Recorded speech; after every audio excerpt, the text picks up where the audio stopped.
Welcome to Uncontained episode 149. I'm your host, Aaron Static Render, and on the show today, I have a fellow podcaster. He has one of the top rated podcasts on iTunes. It's called Donnie's Success Champions, and he shares the stories of people who have overcome adversity, had to go through some crap just to laugh in its face and overcome it. On the other side, come out a champion.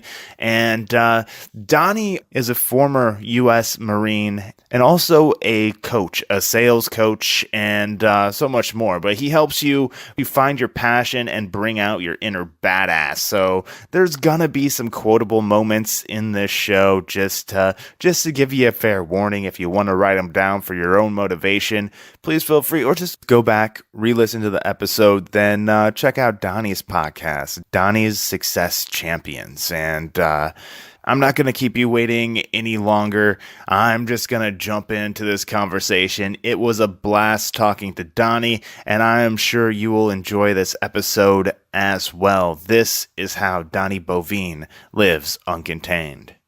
Donnie, how are you doing today, man?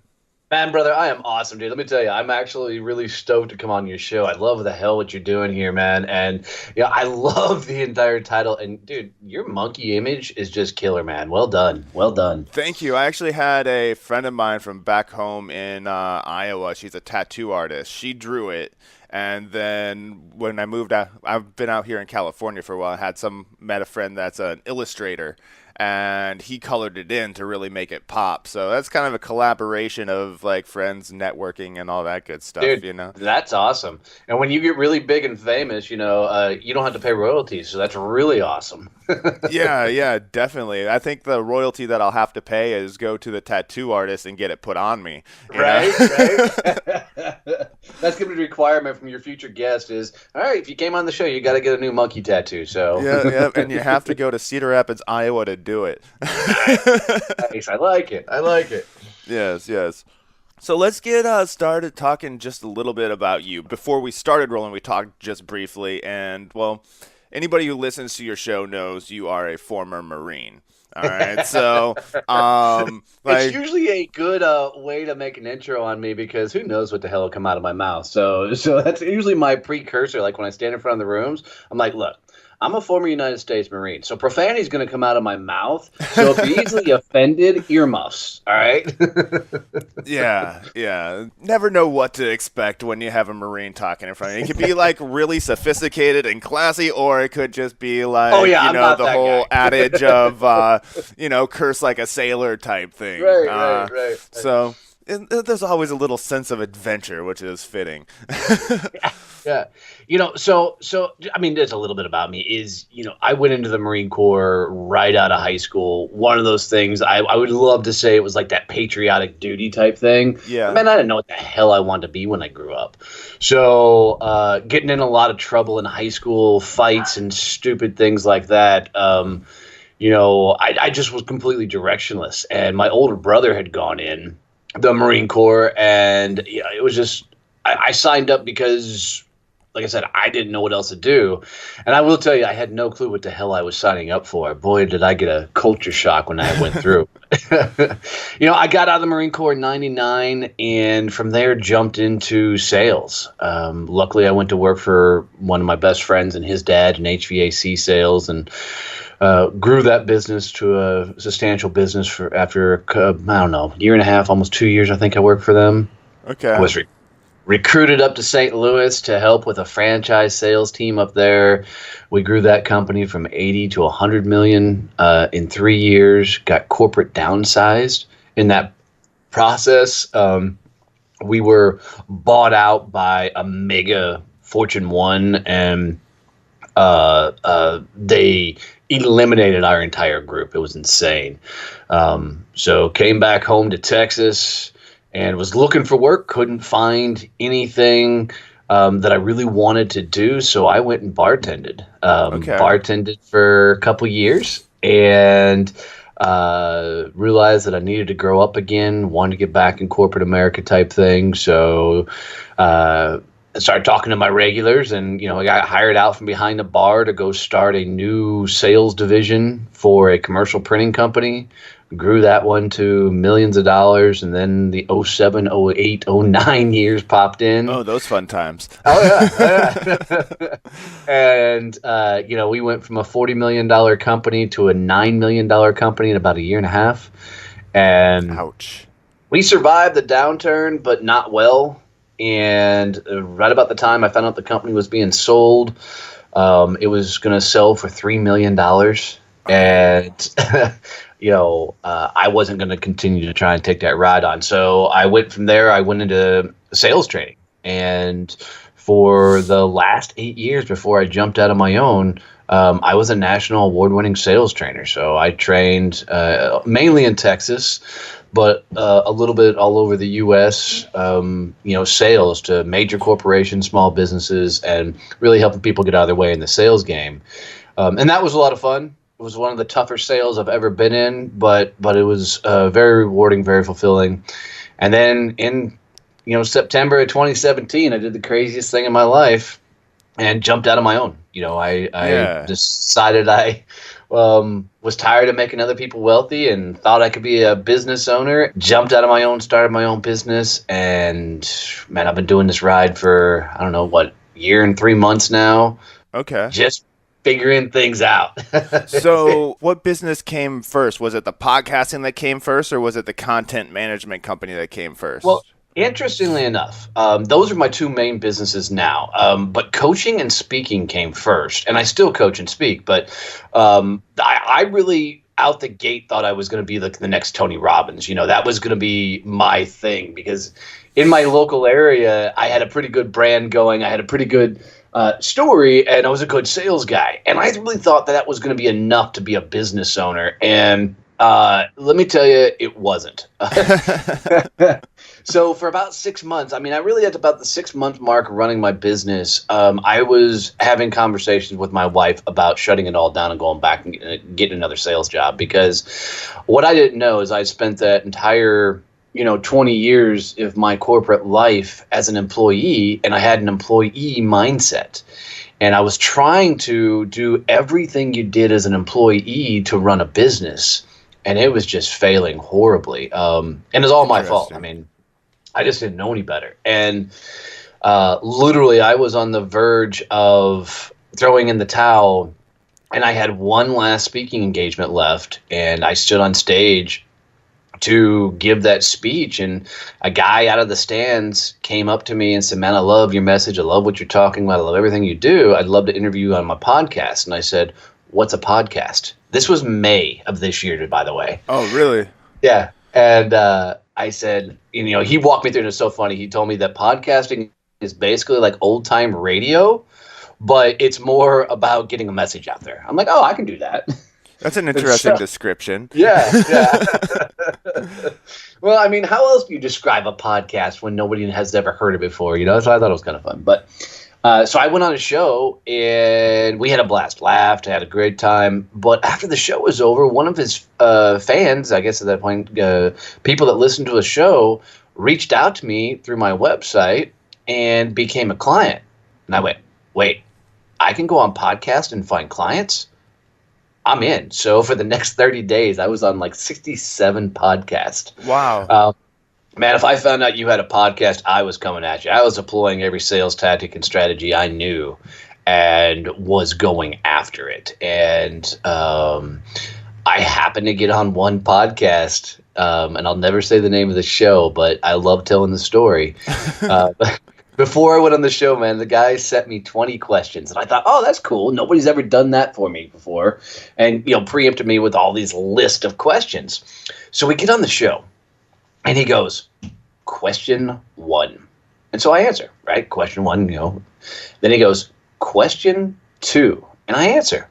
And then he goes, question 3. No feedback or anything like that? Nothing. And I'm getting to that point where I'm like, okay, all right, he's going to keep doing this. And so me being me, I started asking him questions, right? I started, I'm like, tell me your story. What are you into? How did you get this going? Trying to get, the feedback. And he goes, question 4. And he went through 20 damn questions without like a conversation. And I thought, man, if this guy can have any sort of success in, with a podcast, I'm in. So I launched my first show, and it went 7 shows before I shut it down.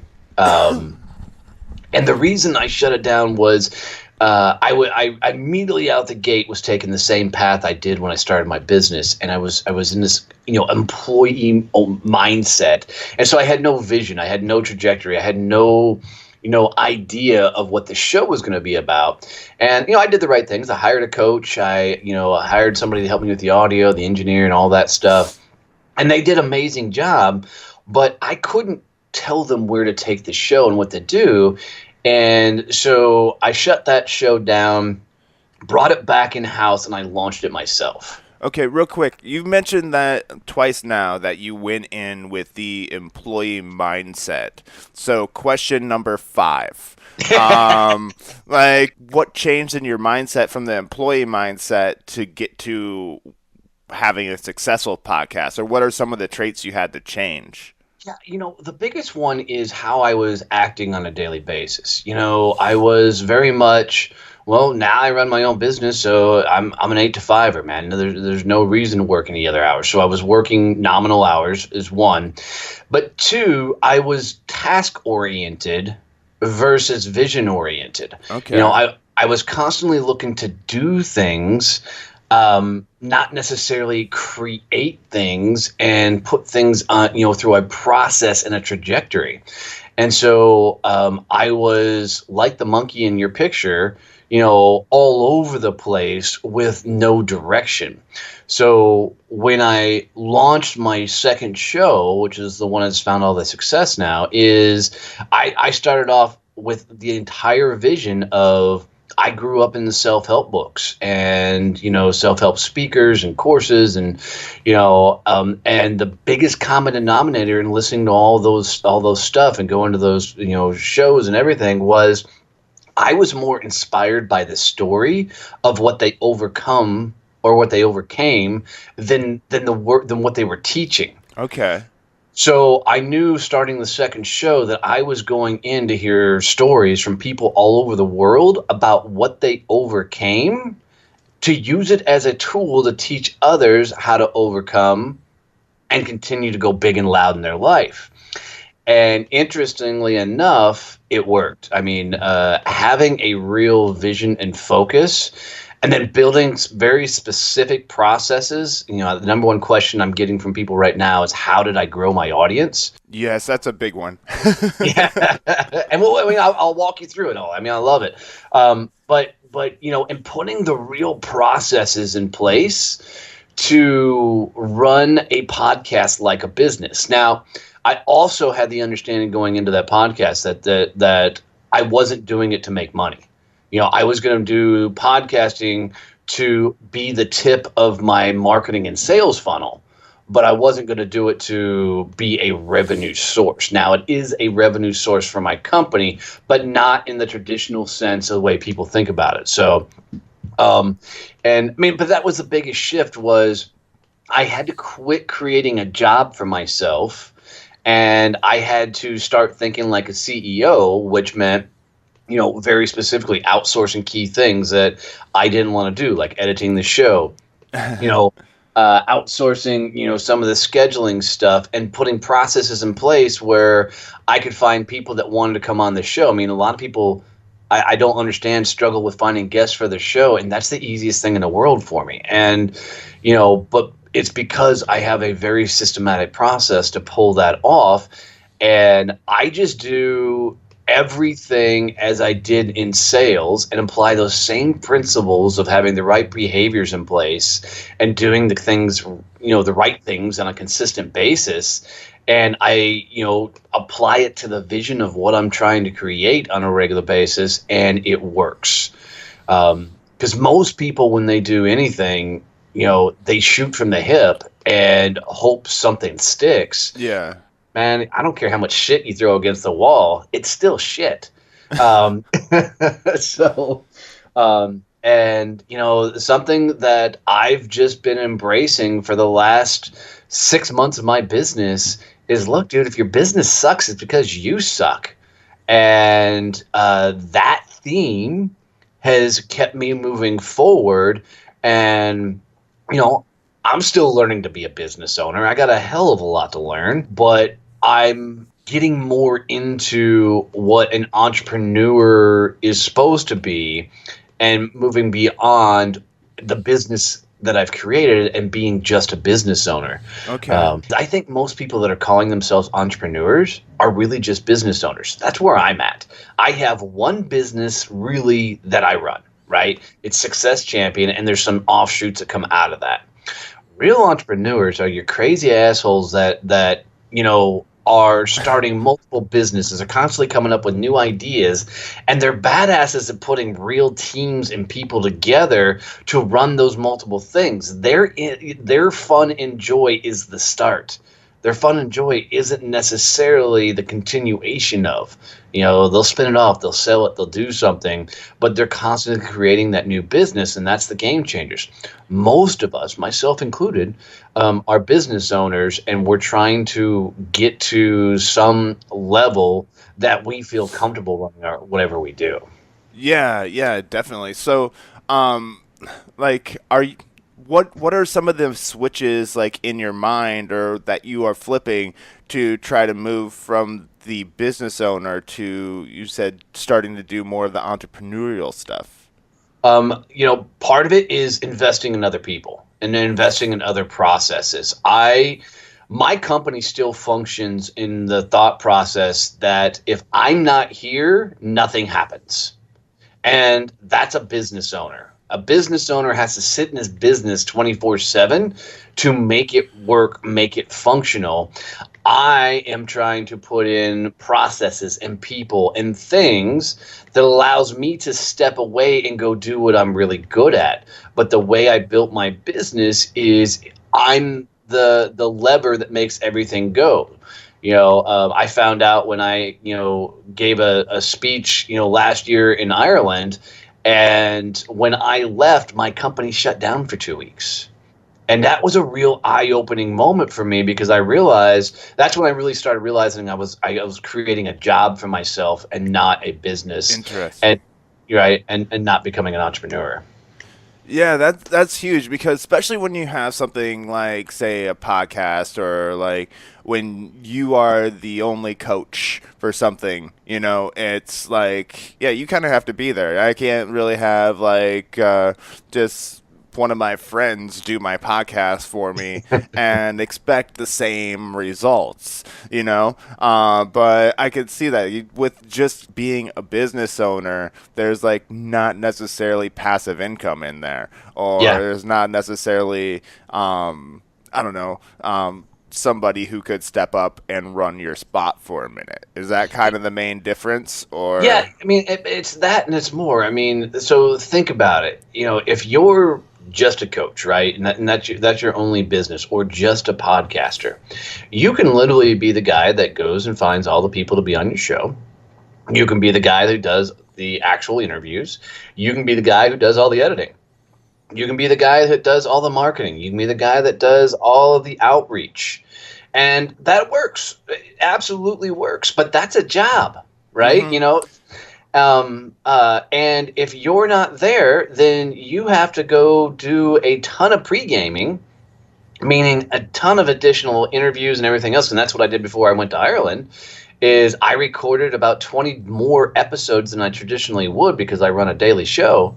And dude, in doing that, it was exhausting. But even in Ireland, I had to log into my account, and get the podcast, make sure they were set up, make sure they're out. That's what I mean by being a business owner, is you've created everything to function because of you. And, now I'm at that spot where I've got somebody out looking for me to be guest on other podcasts. I do that some myself. I have somebody that completely edits all the shows for me. I have somebody else who, uploads all the content and the pictures. And, I still handle most of the marketing distribution because that's something I really freaking enjoy. Okay. And it allows me to have the interaction.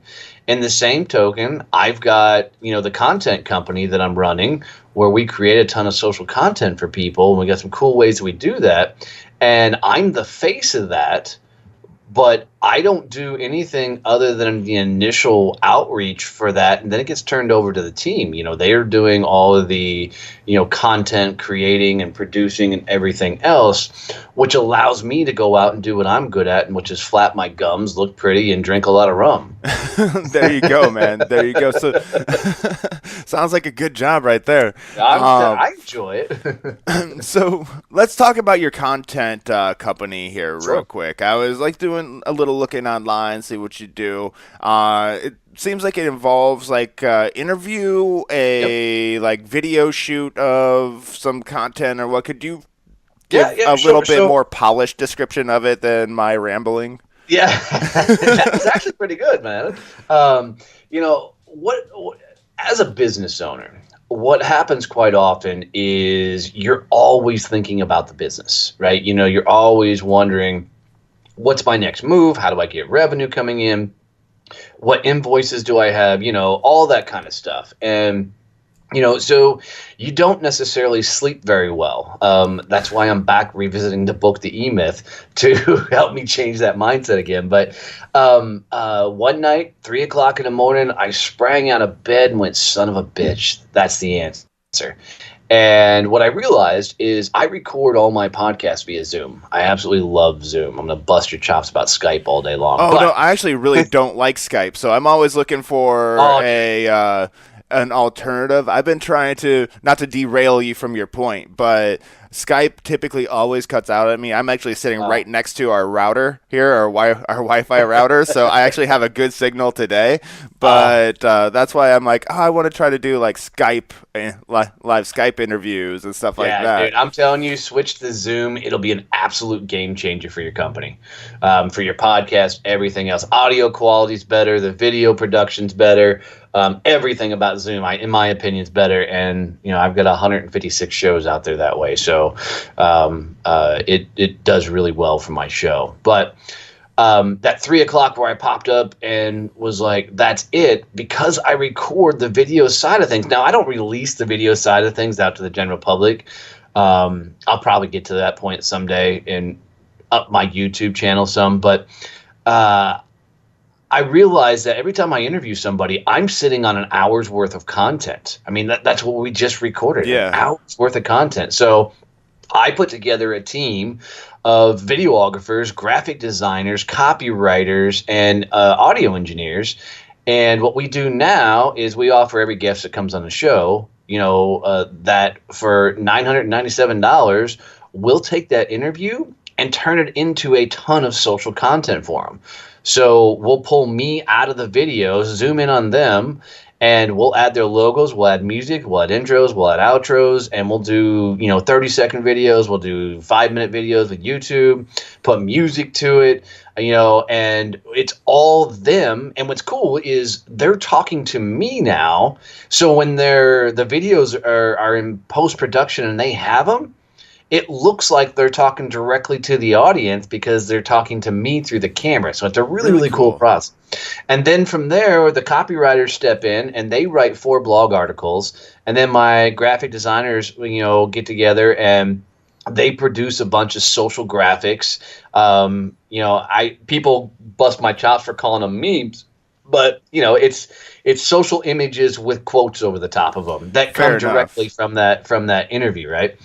And that really started taking off. I mean, in fact, we expanded beyond just guests coming on the show, and now we're working with a lot of businesses, and I'm surprised some of the bigger businesses that we're working with now, that, they have a CEO or they have somebody that needs to do some social content. And I didn't realize how much people struggled at creating social content. So now we're using the same mechanism of I'll go in and interview a CEO, or I'll go in and interview, I've done a realtor, I did a commercial property management company, I've done spas. And we'll just interview them to get their stories, and then we turn that into social content that they're using out on Facebook, Instagram, YouTube. And then I had some smaller coaches and things reach out to me. They're like, hey, I can't really afford the $997 for, this package. Do you have anything else you offer? And me being me, I'm like, well, what would you want? They're like, well, what if we just wanted a bunch of, social graphics like on a monthly basis? So we put together a very small package of $47 per month. We'll create 5 social graphics. You just supply us the pictures, and we'll take care of the rest. We'll Okay. scour your website. We'll scour anything that you got, your social media, pull the quotes out, add them in there, and every month you'll get 5 social graphics sent right to you in your email and on a rolling basis. And we literally just rolled that out, and I've had Awesome. 7 small people, individuals, Seven small people. people. Yeah, They're seven. like 3 feet tall. Yeah, absolutely. Little people, God, small people. But we've had 7 individuals that, one is, 2 artists, which is kind of fun. So I had a guy who does leather crafts, and I had another gal who does clay work. And they're both very creative, but they just don't have time to run their businesses and do some of the social stuff. So we were doing the project for them. I had a private security and safety company come to me, and we're doing everything for them. That's awesome. And just other small businesses are coming because everybody knows they need social content. They just either don't know what they should be saying out there, or they don't know how to create it, and we're coming in to bridge that gap. Definitely, man. You know from your description of this service that you provide, what I actually like about it the most is recording the interview with them talking to you. So it's like they're talking to the audience, because you see so many like local commercials, especially like say car dealerships or whatever, where they're like not conversational at all. They're like Right. talking, like you can tell they're looking right at the camera, and it's very awkward and unnatural for them. But when you get like, I've taken some voiceover classes because I really want to get into voiceover. Oh, they didn't And work like, for you. You should go back and get your money back. I know I should, damn. But like one of the hardest things for me, like I've mentioned this on the show, is like I have a 7-year radio background. All right. So like I've done like commercials for like bands and shows like at Third Street Live type thing. Like, but like a lot of people want the conversational read now. Yep. That is hard for some people to switch into as a reading. So when you're providing the service of the interview, having that conversation where it's just like you and I talking right now, that cuts out the possibility of being unnatural. Yeah, and the other thing it does is, I don't care what camera you get on. Well, not for everybody, but for a lot of people who don't spend a lot of time in front of a camera, as soon as they're on a Zoom call, and as soon as they're in front of a camera, whatever, they always have that nervous jitters, right? So what I'm able to do, because I just love interviewing people and getting their story out of them, I'm able to get them past to a point where they're past that nervous, and we're just having a conversation. And then we get some phenomenal content out of it. And my favorite thing is when people come back to me and they're like, damn, I can't believe I said that. I can't believe those words, came out of my mouth. I'm going to use that quote forever. And I've got a couple of people that have sent me screenshots. And now the quote that we pulled out of their interview is like the signature of their emails, Because once you remove the nervousness and the emotional side of a conversation, and you're just having that real, raw conversation, your passion comes out, man. And if I can get that passion going, it just looks more authentic, right? Yeah. And the video quality, I've had people ask me, how strong is the video quality, and I'm like, it's as good as a phone video. You're not getting movie studio production type stuff, but you're going to get phone quality. We will add the music and the intros and outros, and things like that in there. But in this day and age, everybody's doing phone videos anyway, so it doesn't matter, Yeah. So, and then, man, my copywriters on this are off the chain. I call them my little wizards, because I can't believe what they craft out of it. I mean, because writing is definitely not my talent, and the things that they craft just blow me away. And then of course, you got the graphic designers that come in and just create these badass social graphics. It's a lot of fun to put together, man. A lot of fun. It's the revenue source that saved my business. I mean, podcasting as a whole saved my business from going in the tank. But the content development company, I mean, I do get paid, of course, for coaching. I do a lot of sales coaching still. But the content development company is what brought in the consistent revenue stream for the company and allowed me to stabilize everything. Very cool, man. Yeah, it's awesome that you ended up realizing that there was like a demand for that and were able to bring that into your mix of your business. Let's talk about your podcast itself for a minute. All right, I've listened to probably a handful of episodes, probably about 5 or so. Oh, good. So you're responsible for my whole 5 downloads I've ever gotten. Thanks, brother. I appreciate it. it. I'm responsible for putting you in the top list of iTunes and stuff like that. That's all me. You are welcome. Yeah, absolutely. You were those 5 that just put you over the top. That's awesome. But one thing that I have noticed in your podcast is it's a lot of people who have like either had major obstacles that they have overcome to get to where they're going and become successful, and it's never really like a cakewalk story. And It's like I listened to the blind guy that runs carnivals. There, and then on top of that, you have like Friday episodes where you kind of give a look into the mind of Donnie Boivin. Right. So, and you do it daily. What keeps you going, man? What keeps you like getting these stories out?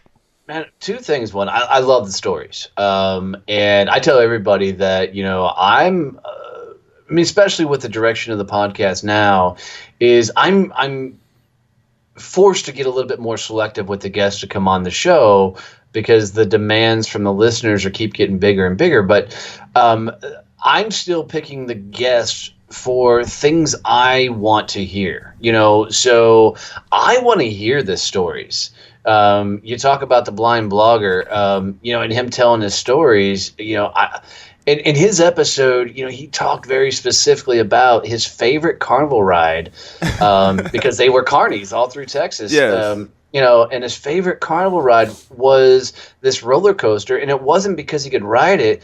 It's because he was blind, and he was such a mountain of a man. He was the only one that could pick up a section of this roller coaster, so they had to use him to put him to work.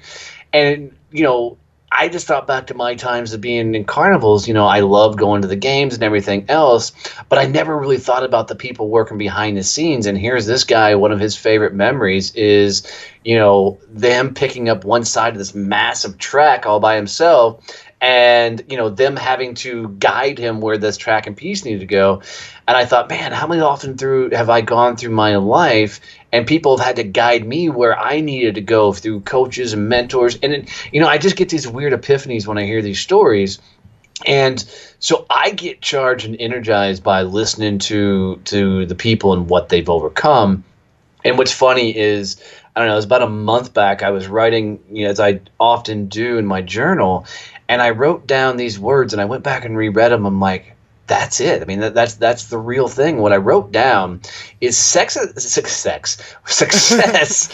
We know it's on the mind now. Yeah, exactly. Success with sex. Yes. Successful sex. Okay, continue. That was my teen years. Successful sex. All right. No. Success is not about the things you do. It's about the things you overcome. And dude, when I wrote that down, I'm like, shit, there's my entire story wrapped up in a nutshell, because the only way I've found successes in my life is about going through it and overcoming different obstacles along my journey. So in hearing all these guest stories and the things they've been through, and what they've overcome has tremendously helped me on my journey to keep pushing forward, because I'm like, shit, if they can do it, I can do it too. Yes. And it's been a blast.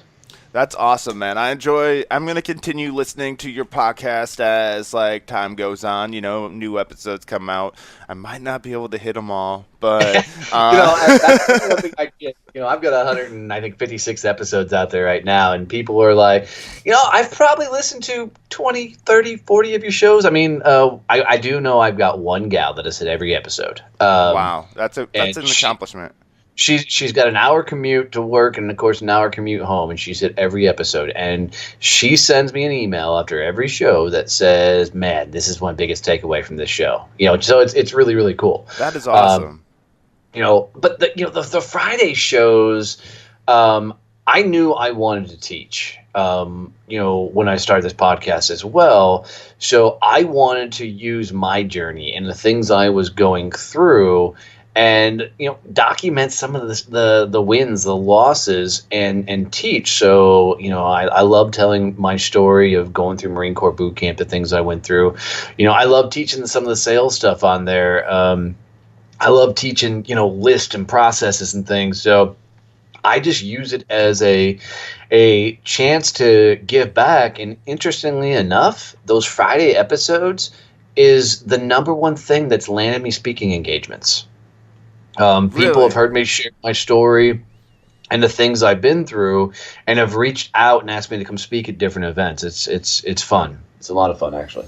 I've actually just started doing solo episodes, or I should say solo episode, because at the time we're recording this, I only have one solo episode out. Nice. But it's something that I've wanted to do too, because I feel this way listening to yours. It kind of gets the listener closer to the host. It lets them in a little bit on what's going on with them instead of just bringing out things in other people. It's like, as a listener, you get that feeling that you kind of know them a little bit more than you actually do. Yeah. Absolutely. So I think that's important. But that's really awesome that it's helping you land like speaking gigs too. Yeah. I did a huge veteran speaking gig event not too long ago, and that was 100% because of my boot camp story. And I'm not going to spoil it. So y'all want to know my boot camp story, go listen to that episode on my podcast. Do you know what episode it is? Or it's called Embrace the Suck. Embrace the Suck. All right. Yeah. I'll look that up, and then I'll put it in the show notes here. Okay.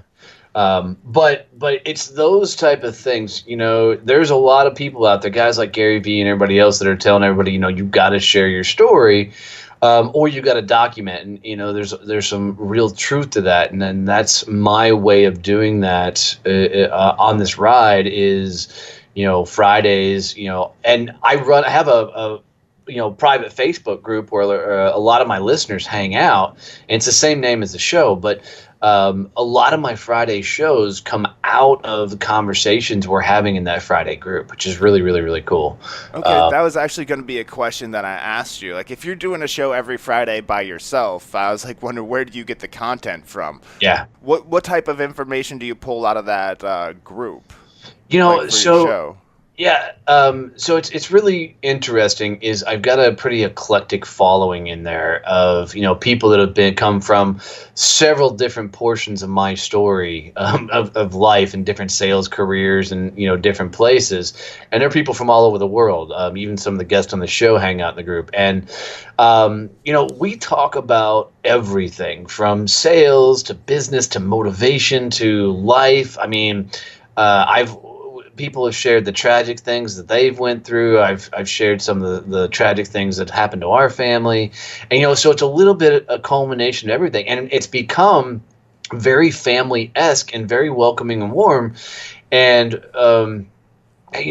people come from just all different walks of life, so it's fun. Is the group's grown large enough, and there's 500 people. I mean, it's not massive.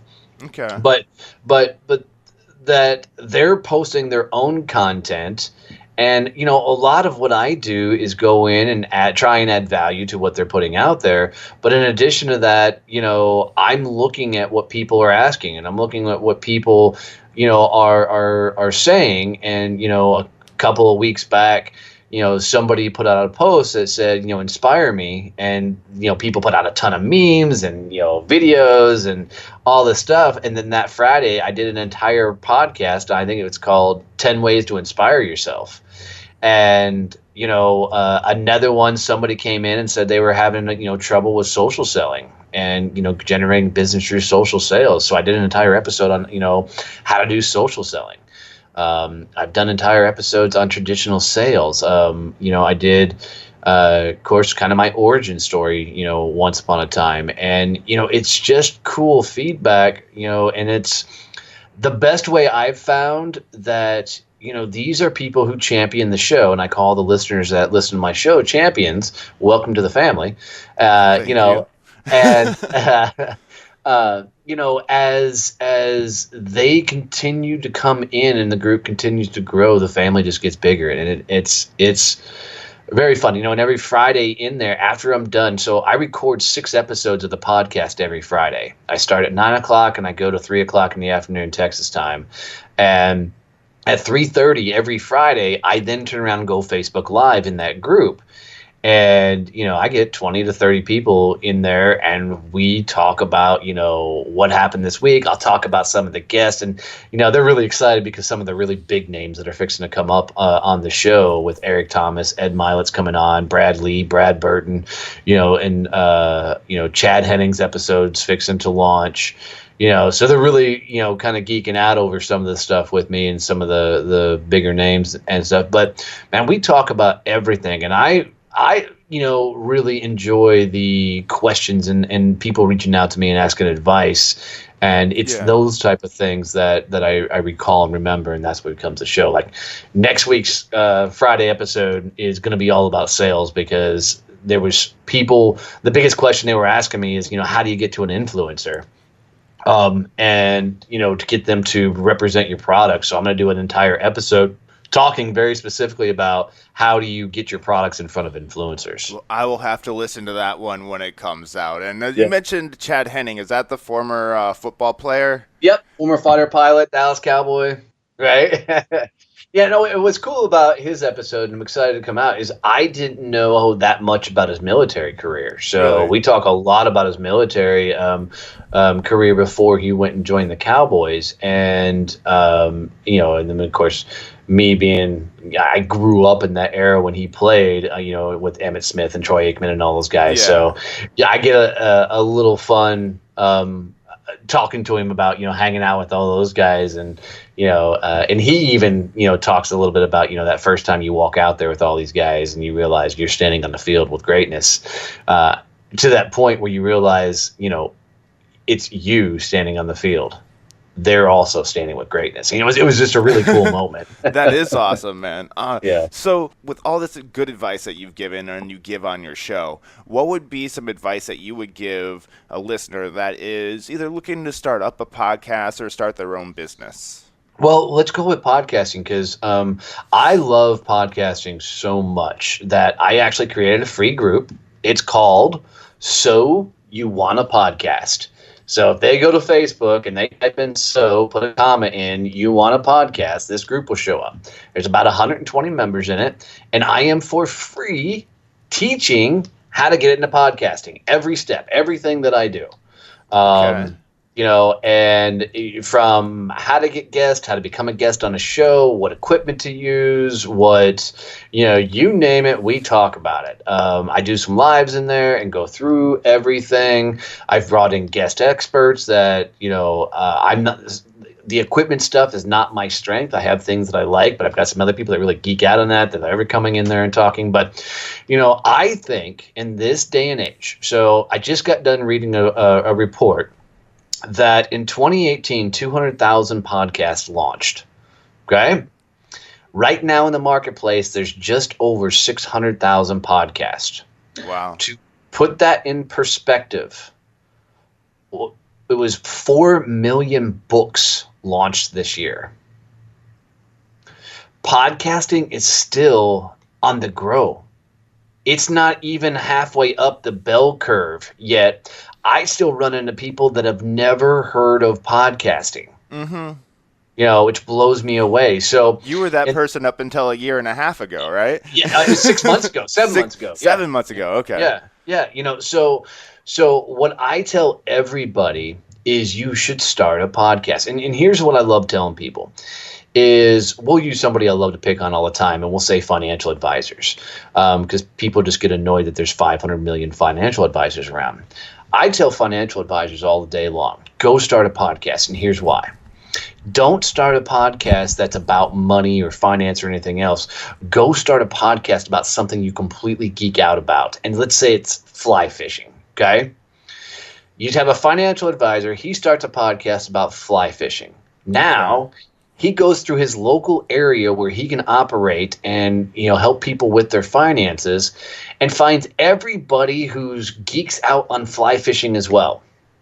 And let's say he happens to find a CEO of a major company that he would love to do their financial advice for, but when he calls up and says, I'm a financial advisor, he gets hung up on. Now, if that CEO geeks out on fly fishing as well, now he can call up and say, hey, I have a podcast that's all about fly fishing. I know you're into it. I would love to bring you on the show and talk to you just about fly fishing.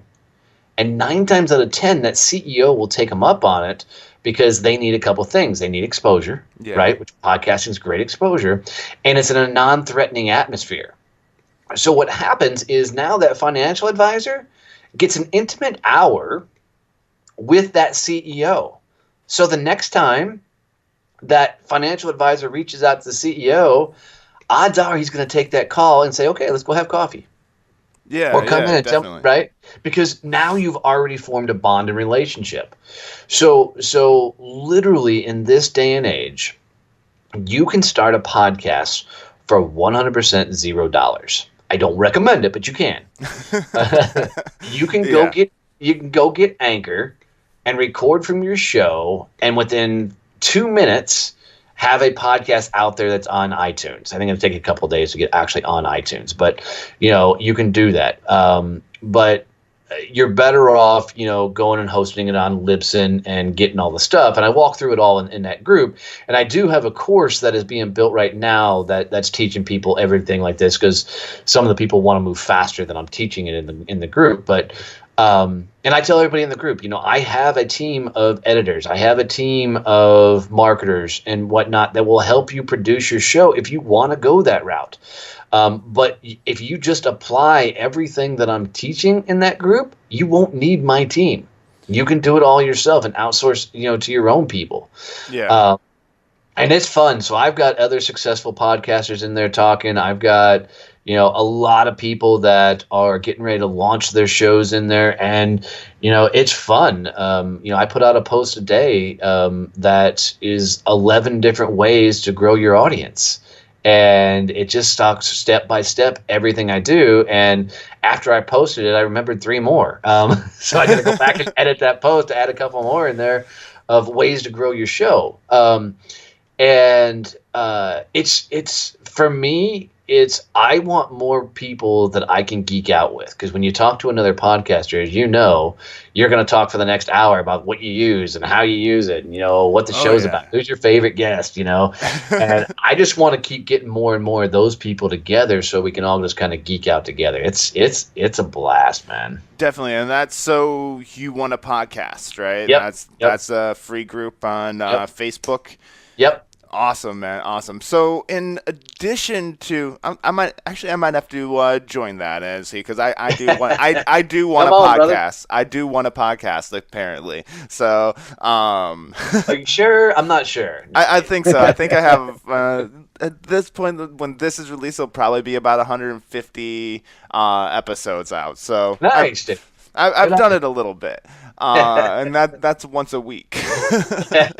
So, man, you've been in it for a while then. Jeez. I started Leap Day like on 2016 with leap year, so I started February 29th. I was like, what better day to jump into it than Leap Day, So I still have a year and a half or so until I can actually say my show is 1 year old. 1 year old, yeah. But, That's awesome. Well done, bud. Well done. Thank you. I'm not trying to toot my own horn here, but shit, toot your own horn, because I will tell you that most shows die before they get to 50. I saw some statistic like Gary Vee won't do your show unless you have at least 15 episodes. Because they're if you get to 15 episodes, chances are a lot greater that you're going to get to 100 than if you're sitting at 7. But once you get past that point, they're like, okay, you've been in it this long, you'll probably be in it for a longer haul. Yeah, I mean, podcasting's not easy. No. It's a lot of work. It takes a lot of discipline to be consistent. And people often ask me, they're like, how do you do a daily show? And I said, look, I knew without a shadow of a doubt that I had to create a trap for myself. So I set the trap of doing a daily show, knowing it would have to force me to up my game. And before I even launched, I told people I was doing a daily show, and you should have seen the podcasters like, dude, you're crazy, and somewhere around, I don't know, 3 to 4 months into it, somebody told me about John Lee Dumas and him doing the same thing. And Yeah. I went and checked out John's stuff, and he's a former Army guy, and I've got my team reaching out to him to see if we can't do some crossover stuff. But because I love what he's doing with the show and the Entrepreneurs on Fire. So and he seems like a good dude that I could probably go have a beer with. So Yeah, definitely.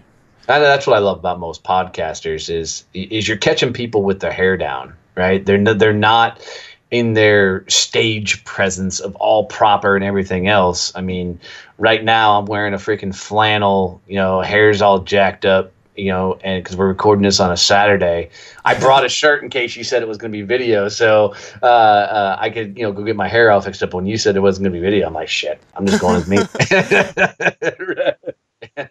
So, like, real quick, like, I know we've talked a lot about it. What's one thing that we haven't mentioned so far that you do to promote yourself? I mean, I touched on it, but I do a lot of public speaking now, and I always have, but now it's a lot more on people are bringing me in to talk about social selling, and how to take everything you've done and did in traditional sales and apply it to online sales. And what's really interesting is it always starts off in the social selling aspect, but it always goes back to traditional. And what's interesting is in this day and age, traditional sales is actually working better than social sales. And the reason being is not that many people are doing it. So going back old school and doing cold calls, works. And I know that half your audience just cringed when I said the words cold call, but Yeah. it's really, really, really easy to do that kind of stuff. And so, I mean, look, if you ever need to do a cold call, here's a tactical thing you can do. When you call somebody up, have ammunition. And what I mean by ammunition is go jump on their LinkedIn profile and go find something. Maybe they're a part of a nonprofit. Maybe they're a part of some sort of club, or go out to Google and do a file type PDF search, Yeah. and then put the name in. And the reason you do that is you'll pull up a PDF that has their name in it. Usually it's something they've written or an award they've gotten or something along those lines. Take that information, and then when you do the cold call them up and say this. Say, hey, I was just looking through LinkedIn, or I was just reading this article that you wrote, or I saw that you're a part of this charity. I'd like to know more about the charity and how maybe my company or I can get involved, or I'd like to pick your brain more about this article you wrote, because this is my couple of takeaways. And what happens is you go in there and you start creating a conversation and a bond with somebody, and it takes down the barriers and no longer becomes a cold call. Yeah. And that relates back to what you were saying about the financial advisor starting a podcast on fly fishing. It gets you in that door as a fly fisherman and not a financial advisor. Yeah, absolutely. So very cool, man. So, like, you've been doing this for 150 some episodes now. Yep. What is a highlight or two that you care to share with the Uncontained audience? Man, I got two favorite episodes on my show, and the first one is Anthony Waite. And Anthony was completely homeless before he joined the Navy. And now, because of the Navy, teaching him life and helping him grow up, he's now traveling across the country doing a lot of speaking with kids that are going through a lot of the situations he went through. So it's a lot of the inner city schools and things along that line. Man, and I just saw a video of him. He's in a school very close to his hometown sharing his story. The interesting thing about it is when we posted his show on Facebook, he got real raw and emotional on the show telling his story because this was his first time of ever sharing this stuff. And, people from his hometown had two different reactions. Some people got pissed off.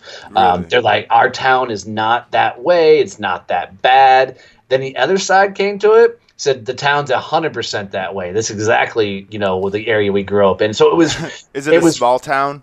Yeah, ish. I mean, it's an inner city town. Okay. So it's definitely, he definitely grew up like I did on the rough side of the tracks. But, he just shared, his gangish, type of upbringing and how rough it got. And, he ended up getting into a fight with his dad. It's a really, really good episode. The second episode that was really a highlight for me was Patrick Mudge.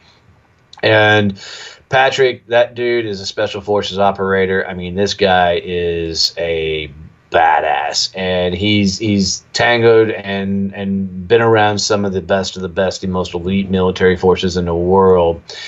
And on the show, man, it's the only show I have where I think I said maybe 10 words the entire time because I had a couple people say I really need to get Patrick on the show, and I didn't know his story. I didn't know anything about him. Yeah. So I said, you know what? If everybody's saying I should get out of it, why don't you come on and share your story? And he's like, look, I've never shared this story before. I'm like, well, let's just do it on the show. And so I had no idea what I was going to get myself into.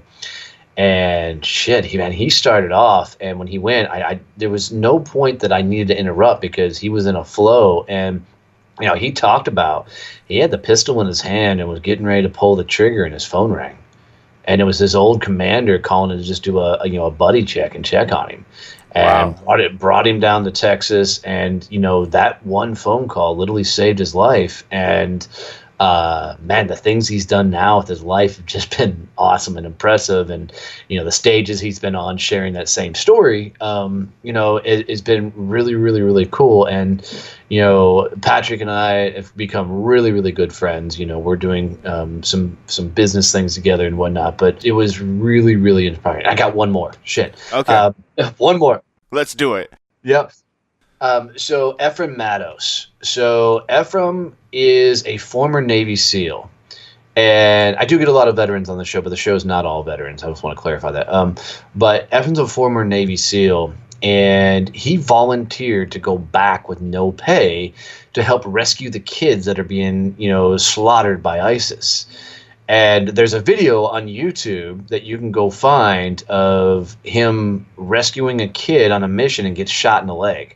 And you see everything. Oh, wow. So be forewarned. But and Patrick told me that he was friends with Ephraim and can get him on the show. So it's the only show I've done face to face.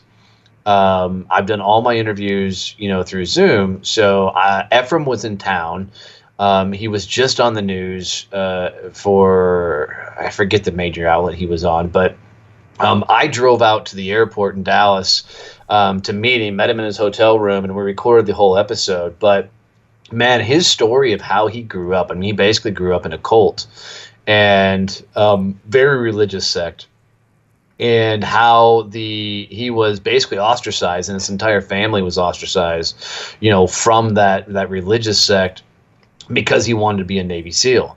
And, then him walking through that story and the moment where he really talks about, that particular scene of being shot in the leg and everything else was, it was tough, even for me to hear him tell the story.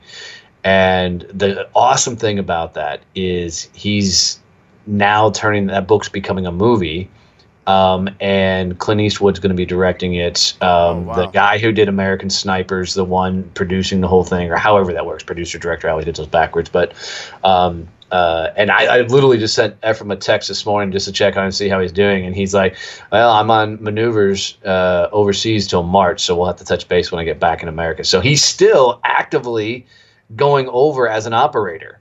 Wow, helping that's crazy. These kids. Yeah, and that's wrote a awesome, book. But it's wow. And that's what I told him. I'm like, dude, keep your head down. But he's like 5'5", 5'9", maybe something. He's not a really big guy. So I'm like, keep your head down. Well, don't have to worry about duck because you'll just fit behind anything out there. So Oh, gotta love the small jokes. yeah, absolutely. All right, man. I have a couple more questions left for you. Sure. It's been great talking to you so far. So, yeah, just two more questions. So, question number 7. What do you want people who listen to your show or come see you speak to take away and remember about their experience?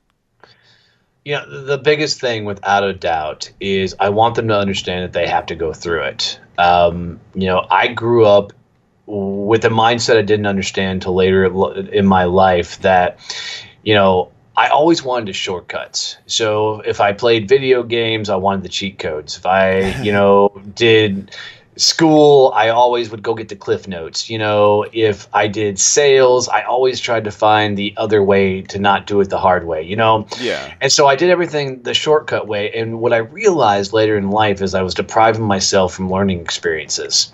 I wasn't learning to actually level up in my own life. So I really focus a lot on now is you have to go through it to become it. Don't, in the words of Jim Rohn, don't wish it was easier, wish you were better. I like that. Dude, one of the strongest speeches you'll see is if you go to YouTube and you look up Peter Dinklage, who is the character in Game of Thrones that plays Tyrion Lannister. Yes, I have actually seen that, I think. Dude, when he starts talking about fail better, fail more, fail better, I mean, that's it. I love the fact of failing better, which means you're failing on purpose because you're trying new things and you're learning new things, because I truly believe you have to evolve. The person you are right now is not the person you need to become to get where you want to go. You've got to get punched in the face by life to level up your game so you can start evolving and becoming something more. I learned a lot of this once I opened my own company. Was I couldn't be an employee anymore. I had to up my game and become that next level version of myself. And what I found is when life gets tough, it just means you leveled up and you've got to learn everything over again. Right. And you've got to, I love correlating to gaming because I did it a lot as a kid. But, when you get to a new level of any sort of game out there, man, you got to learn either the new spells all over again, the new equipment, the new levels, the new whatever. Yeah. That's the same way life works. When it gets tough, you just leveled up. You got to learn everything. So go get punched in the face. It may take you 6 different times to figure out that portion of the level, but that's it, man. It is go take it on the chin and keep moving forward. And my favorite quote in the world is by Rocky Balboa.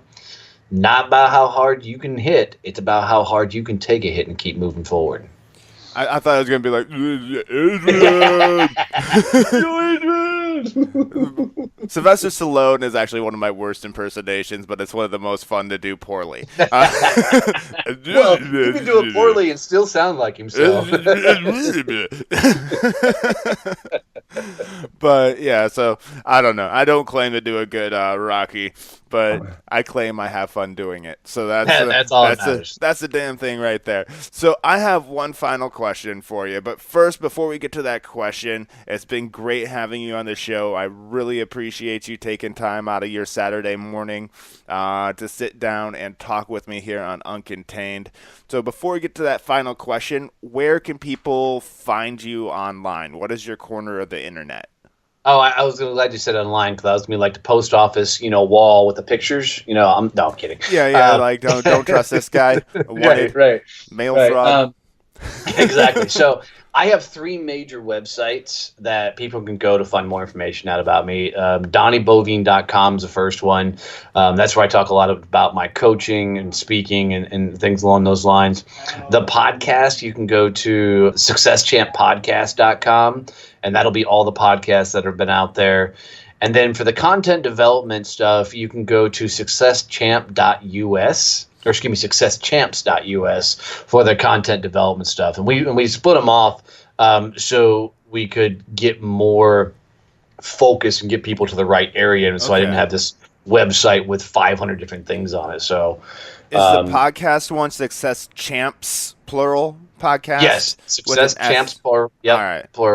plural.com, DonnieBoivin.com, and then successchamps.us. All right, perfect, man. Was social media, your Yep. Instagram? Instagram is Donnie.Boivin. Twitter is Donnie Boivin. The podcast Facebook page is Donnie B Success. Okay. The Facebook groups are So You Want a Podcast and Donnie Success Champions. And then my main profile page is Donnie Boivin. I think I got 12,000 followers on there. Okay, sounds good, man. Now it's time for that, and I'll put all those. It sound. I remember you know what? I remember my first time podcasting. Yeah, me. Today is mine. Okay. Damn it! I was gonna edit that out. Now I can't. No, dude, that's the good stuff. You gotta leave that stuff in there. Exactly. So, damn it! Now I'm distracted. Where the hell was I going? You're welcome. Okay, so yes, now it's time for that final question, man. The title question of the show, Donnie. So, Donnie Boivin, how do you live uncontained? For me, it's literally about doing the things that scare the living shit out of me. I have never been a follower. I've never been a guy that wanted to do the rules. But I learned early on, man, if something scares me, then that's the thing I've got to go through, man. And I call it stepping into the flame, because it's at that moment when you face that fear and you get on the other side of it that you become something more. Because, man, that's what overcoming is you go through, you're going to get punched in the face. It's going to hurt like a son of a bitch, right? You're going to get knocked down, but get back up and move forward and keep moving forward. And for me, man, I must like to get the shit kicked out of me on a regular basis. I get my face punched in all the time, but man, I'm learning every day how to do something more, how to do something better, and maintaining a level of humility and humbleness along that ride. So step into that fire, man. Go face your fears and just watch what you become.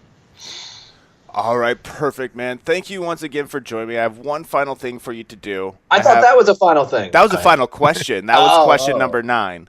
Okay. So I have all my guests sign off the show. Donnie, will you do me the honor of signing off the show today? Absolutely, brother.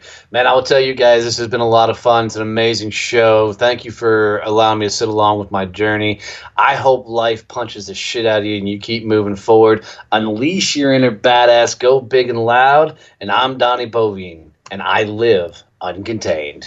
And that does it for another episode of Uncontained. That was Donnie Boivin. And yes, sometimes you gotta get punched in the face by life to level up. I love that quote, along with a few others that he had in the show. And let me know what your favorite Donnie Boivin quote was from this episode. Hit me up on Facebook, Instagram, or Twitter and let me know. I will also be including some links in the show notes to the Embrace the Suck episode that he talks about in the interview. So those links will be in the show notes. Make sure you check on those, along with links to his podcast and contact information, so you can get all up to date on Donnie's Success Champions, along with all Donnie's links. So check it out.